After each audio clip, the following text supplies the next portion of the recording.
Bonjour mes amis, que Dieu vous bénisse, que le Saint-Esprit, l'Esprit du Dieu vivant, vienne illuminer la compréhension, ouvrir la compréhension, les yeux de la compréhension, les oreilles de la compréhension, pour que tous puissent comprendre la parole de Dieu et éliminer tous les doutes. Et pour parler de ce sujet, nous avons commencé hier à parler ici sur la foi. La foi vient de ce qu'on entend. Et ce qu'on entend de la parole de Dieu. Donc, la personne qui n'écoute pas la parole de Dieu n'aura pas la foi. Et n'ayant pas la foi, elle va marcher dans le doute. Et dans le doute, elle va perdre. Mais lorsqu'elle entend la parole de Dieu et qu'elle la comprend, alors elle a une direction, elle a une direction, elle a une instruction du choix qu'elle doit faire à cause de sa foi. À cause de sa foi. Donc, j'aimerais que le Saint-Esprit me donne les mots pour vous faire comprendre ce qu'il m'a fait comprendre. Voyez ce qui est écrit dans la parole de Dieu. Maudit celui qui ne demeure pas dans toutes les choses qui sont écrites dans le livre de la loi de Moïse. Dans la loi de Moïse, il était dit œil pour œil, dent pour dent. Dans la loi de Moïse, il n'y avait pas plus ou moins. C'était oui, oui, non, non. Quiconque ne faisait pas ce qui était écrit dans la loi serait puni de malédiction, serait maudit. Et après, vous pouvez voir que ceux qui obéissaient à la loi avaient la garantie des bénédictions de l'obéissance. Ceux qui n'obéissaient pas à la loi avaient la garantie qu'ils seraient maudits par la loi. Vous pouvez lire cela dans le chapitre 28 de Deutéronome. Deutéronome, chapitre 28. Vous allez bien comprendre ce que nous sommes en train de dire ici. Et vous allez pouvoir savoir pourquoi votre vie ne sort pas de la médiocrité.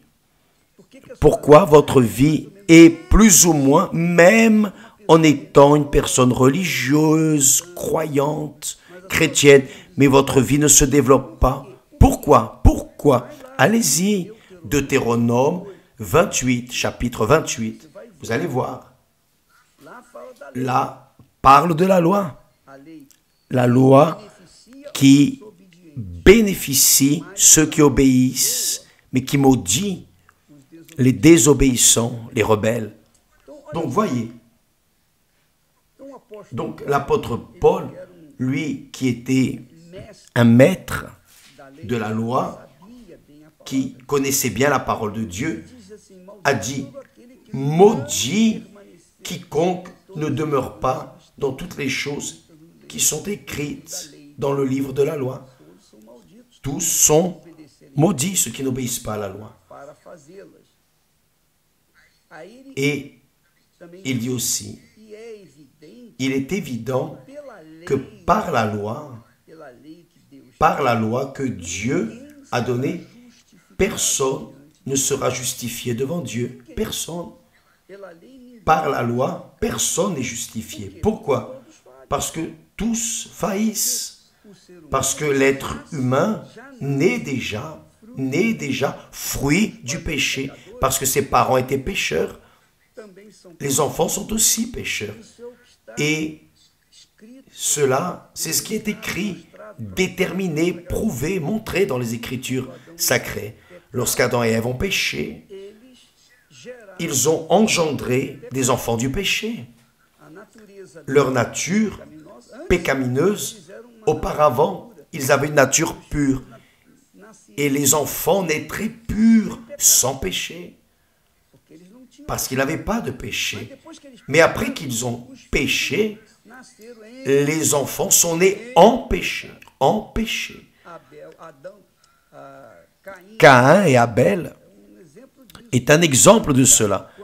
Aussi bien Caïn qu'Abel sont nés dans le péché. Si bien que Caïn a tué son frère à cause de la jalousie du péché. Mais Abel est allé au ciel. Oui, il a été justifié. Pourquoi a-t-il été justifié? Parce que par la foi,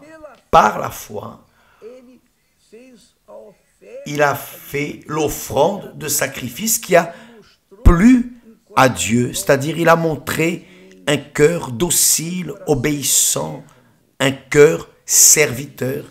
Et Dieu a pris plaisir dans son offrande. Donc, il n'avait pas la loi à cette époque. Mais Abel, à cause de sa foi, a été justifié. Il est devenu juste à cause de sa foi. La foi qu'il a fait sacrifier le meilleur des animaux et l'offrir à Dieu. Mais Caïn a été maudit et tous les descendants de Caïn sont maudits. Tous. C'est pour cela que la plupart des personnes vivent dans le péché. Donc, voyez, il est évident que par la loi, personne ne sera justifié devant Dieu. La loi est inflexible. Oui, non. Elle n'a pas un jeu de ceinture comme la loi des hommes. Les lois des hommes, il y a toujours un jeu de ceinture pour pouvoir mettre la hache au cou de la personne. Et il dit, parce que le juste vivra par sa foi. Je vais répéter le texte pour qu'on ne se perde pas. Il dit, maudit celui qui ne demeurera pas dans toutes les choses qui sont écrites dans le livre de la loi. C'est-à-dire, maudit celui qui n'obéit pas, qui ne suit pas, qui ne sera pas rigoureusement en accord avec la loi. Il est évident, il dit, il est évident. Cependant, par la loi, personne ne sera justifié devant Dieu. Personne ne sera juste. Personne ne méritera. Par la loi, personne n'est sauvé. Personne n'est sauvé. Pourquoi? Parce que le juste, le sauvé, vivra par la foi. Parce que le juste vivra par la foi, non par la grâce. Dieu est miséricordieux, il est gracieux, il est toujours prêt à pardonner. Mais pour qu'il puisse pardonner, vous devez manifester votre foi. Donc, le pardon de Dieu n'est pas gratuit. Le pardon de Dieu est gratuit lorsque vous manifestez la foi qui est gratuite. La foi est gratuite, vraiment. Vous écoutez et vous lisez la parole de Dieu, la foi vient, il vous donne le droit à la foi. Vous avez accès à la foi par sa parole. Et cette foi vous rend méritant devant Dieu. Et là, vous enlevez la loi. Là, oui. Par la foi, vous avez accès à la grâce, aux bénéfices, aux bénédictions de Dieu. Vous devenez méritant devant Dieu. Ne venez pas avec cette histoire. Ah, Dieu me comprend, Dieu sait. La grâce, je vis dans la grâce. Et elle se justifie en disant, je ne vis pas dans la loi. Vraiment, qui vit dans la loi sera condamné. Mais qui vit dans la grâce et vit dans le péché, c'est la même chose. C'est même pire. Pourquoi? parce que ces personnes veulent déformer la parole de Dieu. C'est ce que le diable fait. Le diable déforme une petite parole pour que les personnes suivent un chemin erroné. C'est ce qui arrive. Beaucoup de personnes qui m'écoutent, qui me regardent maintenant, vous qui me regardez en ce moment, cet instant, et qui vous alléguez, vous justifiez vos péchés en disant « Non, mais ma grâce te suffit, ma grâce te suffit. » Vous pensez que la grâce de Dieu suffit pour tolérer votre péché, mon péché ou n'importe quel péché? Aucunement, ça n'existe pas. C'est une farce, cette doctrine de la grâce. Ma grâce te suffit, je vis sous la grâce. C'est ce que la plupart des croyants ont vécu, y compris les théologues. Pourquoi? Parce qu'il n'y a pas de compréhension de la parole. Le Saint-Esprit ne leur a pas ouvert la compréhension. Ils sont aveugles. Et cette cécité se transmet de génération en génération. Et c'est pour cela que les croyants sont fracassés et même vus comme des petites personnes médiocres, fanatiques. Pourquoi? Parce qu'elles appuient leur conscience à Dieu tolère, Dieu pardonne, Dieu me comprend. Cette conversation pour endormir les autres. Mes amis, faites attention. Dieu nous a donné la parole pour que par la parole, tous aient accès à la foi. La parole donne accès à la foi. La parole, c'est l'Esprit. Le Saint-Esprit, c'est la parole. Quand le Saint-Esprit est entendu et que la personne met en pratique sa parole, elle est justifiée, elle devient méritante devant Dieu. Elle peut être un bandit, elle peut être le plus grand bandit de la terre. Mais à partir de l'instant où elle écoute la parole de Dieu et qu'elle l'accepte et croit et se livre et se rend et prend une décision de faire exactement l'opposé de ce qu'elle faisait, le mal, elle est pardonnée. C'est pour cela que beaucoup de détenus sont en train d'être sauvés. Parce que le travail de l'Église universelle est en train d'aller dans les prisons, emmenant la parole, emmenant spécialement la parole au-delà du travail social, des objets, des produits d'hygiène, etc. que nous faisons. Nous faisons aussi un travail social. Mais le plus important, c'est la parole. Lorsqu'ils prennent la parole, lisent la parole et disent « Ah mon Dieu, je ne veux plus être ce que j'ai été. Je veux changer de vie. Je ne veux plus être criminel, je ne veux plus être trafiquant, je ne veux plus être voleur, je ne veux plus être assassin, je ne veux plus être perverse, méchant, comme je l'ai été jusqu'à présent. Je veux que le Seigneur me donne la liberté pour pouvoir te servir. Je veux avoir véritablement une vie nouvelle. Et ces personnes,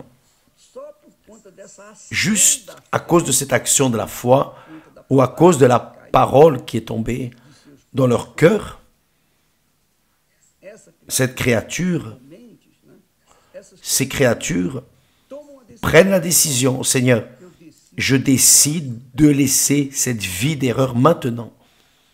En ce moment, en ce lieu, dans cette prison, au milieu des criminels, cette personne est libre et délivrée. Et là oui, sa vie change. Change là, dans la prison. Pourquoi? Parce qu'à travers la foi, dans les promesses de Dieu, non des promesses simplement de bénédiction, mais des promesses de mener leur croix, sacrifier leur vie, leur corps à cause d'une foi dans le Dieu vivant. Non, je vais sacrifier, je vais cesser de faire ce que ma chair, ce qui est le plus facile pour gagner de l'argent. Je vais cesser de commettre l'erreur, d'être le criminel. Je veux être une personne du bien. Je veux marcher tête haute.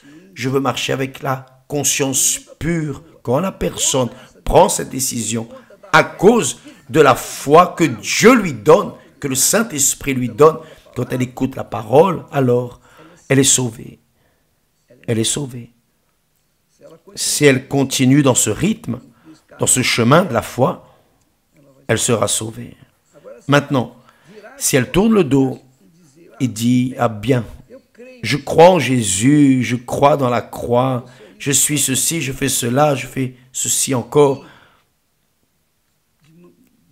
et que parfois elle commet quelques petits péchés, ah ça, Dieu ne voit pas ça. Ça, sa grâce me suffit. Beaucoup de personnes vivent dans la corruption, dans le mensonge, dans l'adultère, dans la prostitution, dans la fornication. La fornication, vous savez ce que c'est la fornication? C'est avoir des relations sexuelles avant le mariage. C'est la fornication. Donc, les personnes vivent dans ce désordre, dans les œuvres de la chair, et justifia, ma grâce te suffit, c'est écrit, ma grâce te suffit. Il y a beaucoup de personnes en enfer, en train de descendre en enfer maintenant même, en train d'entrer en enfer, qui croyaient dans cette grâce qui me suffit. Pourquoi? Parce qu'elles n'ont pas vécu par la foi. Ma foi me justifie. Si je ne vis pas dans cette foi, je suis perdu. Ma foi en qui? Dans la personne qui est morte pour moi. Je n'ai pas vu Jésus mourir sur la croix. Je ne sens pas Jésus. Je ne touche pas Jésus.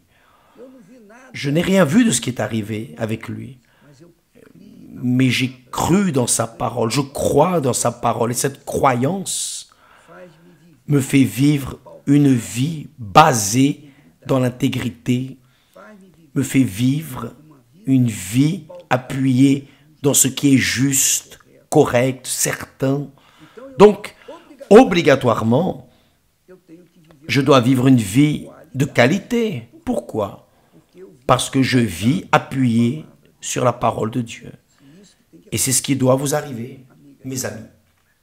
Ce n'est pas par le fait de fréquenter une église que vous êtes sauvés. Ce n'est pas par le fait d'être ouvrier, ouvrière, pasteur, évêque, qui que vous soyez, que vous êtes sauvés. Non, vous êtes sauvés par le fait de croire dans ce que la parole de Dieu enseigne et le pratiquer, obéir à la parole de Dieu. C'est pour cela que l'apôtre Paul dit, il est évident que par la loi, personne ne sera justifié devant Dieu, parce que le juste vivra par la foi. Comme il ne dit pas ici, le juste vivra par la grâce, le juste vivra par la foi. C'est là qu'est la grandeur de la miséricorde de Dieu. Nous en parlerons plus à ce sujet demain.